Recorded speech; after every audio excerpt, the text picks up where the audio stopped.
Hi అండి. Healthy and టేస్టీగా రాగి రొట్టి ఎలా తయారు చేసుకోవాలి, ఏమేమి ఇంగ్రీడియంట్స్ కావాలని చూపిస్తాను, చూసేయండి. 2 క్యారెట్, 1 కీర, మీడియం సైజు ఉల్లిపాయ, 3 పచ్చిమిరపకాయలు, కొద్దిగా కరివేపాకు, కొద్దిగా కొత్తిమీర ఇవన్నీ శుభ్రంగా కట్ చేసి ఈ విధంగా తరిగి తురిమి పెట్టుకోవాలండి. 2 కప్పులు రాగిపిండి తీసుకున్నాను జల్లించి.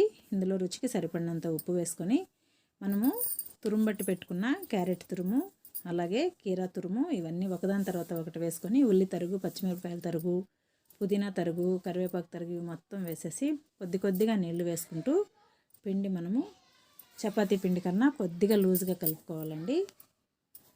వీడియోలో చూపిస్తున్నట్టు అన్నీ వేసేసి మొత్తం ఒకసారి కలిపేసుకోవాలి. ఈ వెజ్జీస్ అన్నీ వేసుకుంటే మనకి హెల్త్కి కూడా చాలా మంచిదండి. మీరు కావాలంటే ప్లెయిన్గా కూడా రాగి పిండి కలిపేసి చేసుకోవచ్చు. ఇవన్నీ కలిపేసిన తర్వాత నీళ్ళు వేసేసి కలిపేసుకోవడమేనండి. కలిపేసుకొని ఒక బటర్ పేపర్ తీసుకొని కొద్దిగా ఉండ తీసుకొని ఒత్తుకోవడమే. చాలా ఈజీ అండి రాగి రొట్టె చేసుకోవడము. చిన్నపిల్లల నుంచి పెద్దవాళ్ళ వరకు హెల్త్కి చాలా మంచిది. తప్పకుండా ఈ విధంగా ట్రై చేయండి.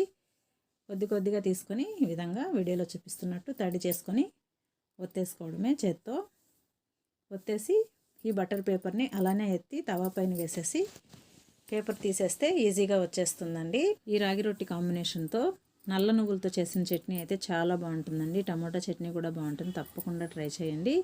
అన్ని రొట్టెలు ఈ విధంగా కాల్చుకోవడమేనండి.